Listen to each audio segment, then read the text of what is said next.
Now, back in December, we heard that bus drivers on the Isle of Man had voted to take industrial action in a row over pay and contract issues.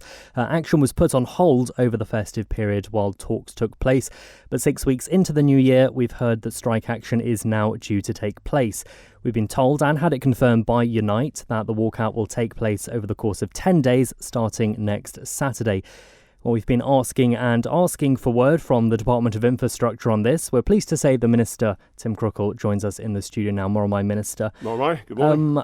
I suppose best case scenario, is there any prospect of stopping the action before next Saturday? Well, I'd really like to think so, Christian. There was a meeting yesterday which I haven't had the details back from yet. There is another one that is in the diary for the 24th as well. So we were actually hoping that there would be no action before we'd had at least those two meetings. But obviously the dates have come out for when the strikes are going to happen.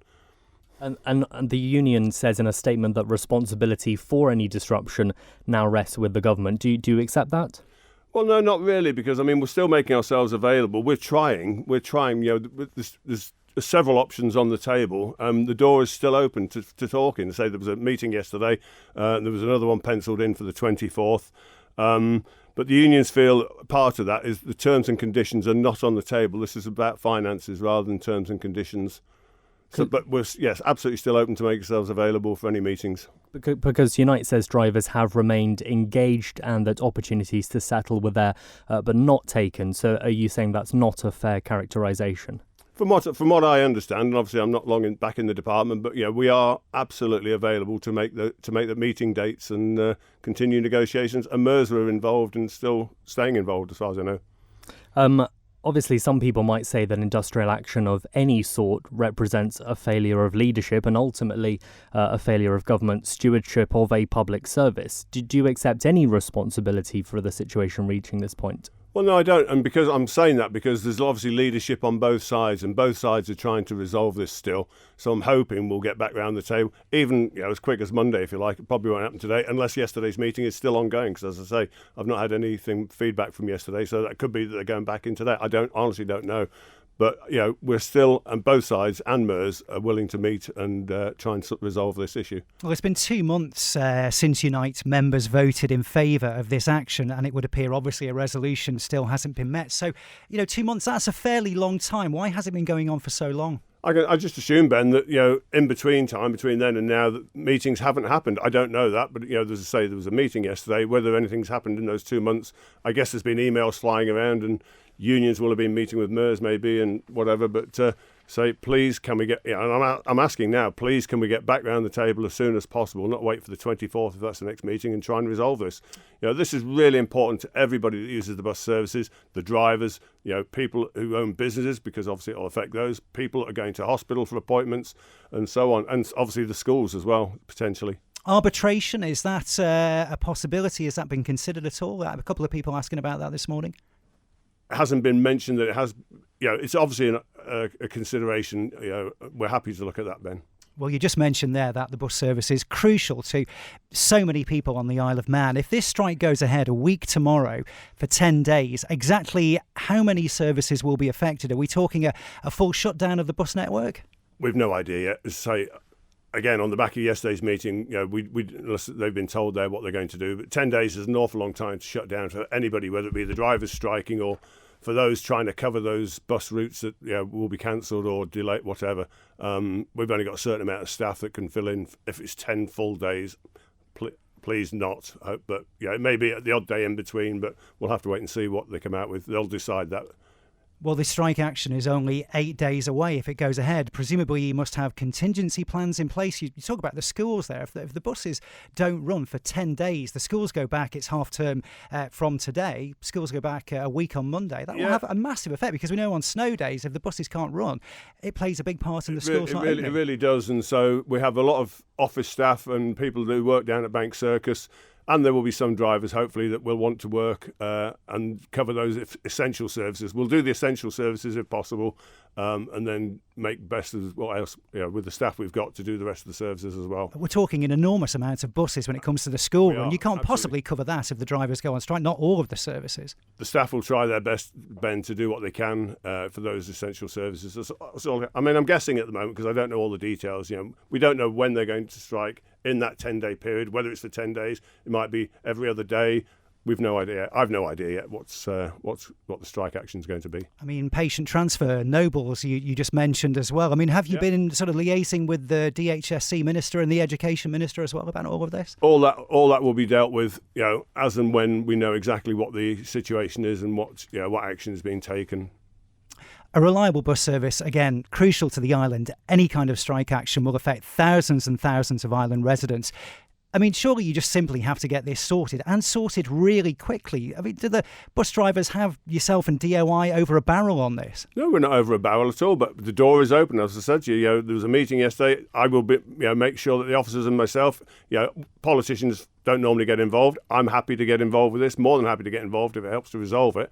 And 24/7, let's get back round the table. But we're talking massive disruption if this strike goes ahead. You've got to get this sorted, haven't you? Sorry? You've got to get this sorted. Do they not have you over a barrel on this? No, I don't think they do. But we need to get it sorted. There needs to be some understanding. Depending what it is that they're wanting. And say there was a meeting yesterday with MERS in the middle of it. So hopefully it will have been a good meeting, and we can follow on from that. But I'll find out when I get back in the office this morning. Clearly detail in terms of what services will be affected. You're fairly light on that at the moment. So are you hoping to find out, more and really get more details in the next few days? It would be really good if the strike action goes ahead and happens. It would be great if they give us as much notice as possible, so the staff that we have got can make cover for the essential routes, the school routes and everything else, the routes up to the hospital for people's appointments and things. But it affects so many people. Even at the weekends, people want to come into town, go out in the evening or whatever the case may be. The island's economy, a lot of office workers and people going into work use the buses. Yeah, all those with businesses will be mad, because staff won't be able to get into work. They rely on the services, but, Well, just to pick up on that point, school children, people with hospital appointments, those who rely on the bus service to get to work, there has been a big push on using public transport. What would you say directly to those passengers who could be facing the prospect of 10 days of potential disruption? It's the same with the school services. We will use the staff that we have available to us, or make themselves available to us, to put the essential services on first, and then anything else will be a bonus. But until we know exactly what action is being taken, when it's being taken, we're guessing, if you're second guessing as to when we're going to have to cover certain routes. But we will do our best as soon as we know when there's going to be strike action to cover the essential services for everybody. Sitting here this morning, what do you think you can do as minister to sort this out? As I said, all I can do is make myself available. Normally, it's the bus drivers, it's the unions, it's MERS, and my officers talking around trying to sort this out. If they want me in the room, I'm more than happy to be in the room to try and sort that out. But as a rule, ministers or political members don't get involved. But I'm more than happy to get involved if needed. With the well-documented catalogue of issues at the airport, the ongoing saga of the Liverpool ferry terminal, and now potential sort of huge disruption potentially to the island's buses, do you concede that during this administration, your department has not exactly covered itself in a lot of glory when it comes to our transport infrastructure? It's been really awkward. Yeah, there has been issues. Absolutely. I can't deny that. I wouldn't dare deny that. And we're trying to resolve some of those issues, and that's ongoing. And until we do, we'll do our very best, Ben. But we have everything the department does is in the public's eye, whether it's roads, the ports or whatever it is, the buses, and we try our best. We've got some really, really good staff out there that try their best and give 100%, and they still get criticised. Sometimes it's just not fair because it's not their fault. Some decisions are taken outside of their hands, and it's a knock-on effect that affects them, but they still get criticised. The staff try their best. I'm here to take the responsibility, and I'm happy to do that. But please don't pick on the staff, whether it be the bus drivers or people at the airport or people at the ports. come back to me if there's a problem, please. There's no doubt, though, there has been undeniable issues across our transport infrastructure over the last 4.5 years. This is your third tenure now as DOI Minister. Do you think your department has really, really done enough to try and combat these sort of various issues right across the network? I would say the department has tried over the last 4.5 years and previously. I'm not going to agree and say everything has been right the way they've tried it, what we've tried. I keep saying what we've tried. Some of it has worked, some of it hasn't worked. Is there any accountability within the department for things that haven't worked?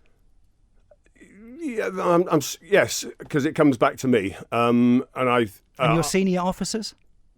Yes, at times there has been accountability through to the senior officers, I can say that for sure.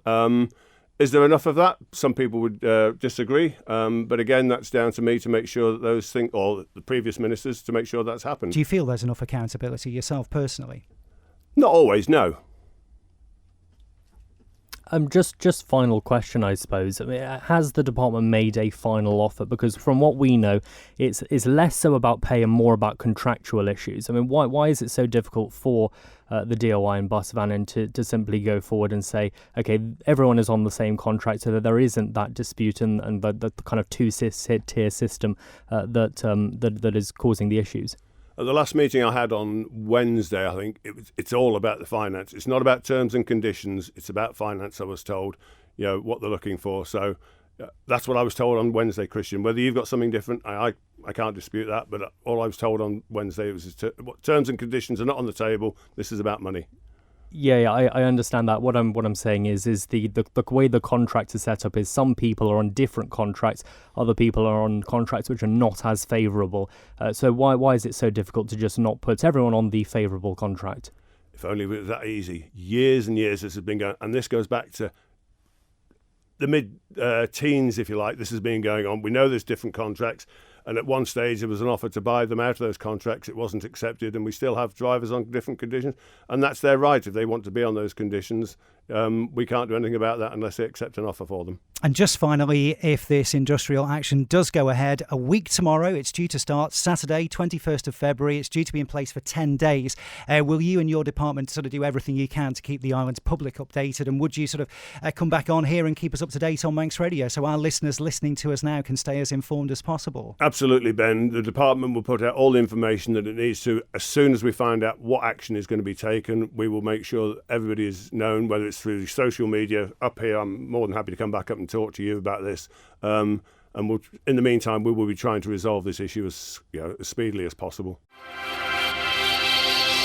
Thank you for making it to the end of the Manx Radio newscast. You are obviously someone with exquisite taste. May I politely suggest you might want to subscribe to this and a wide range of Manx Radio podcasts at your favourite podcast provider so our best bits will magically appear on your smartphone. Thank you.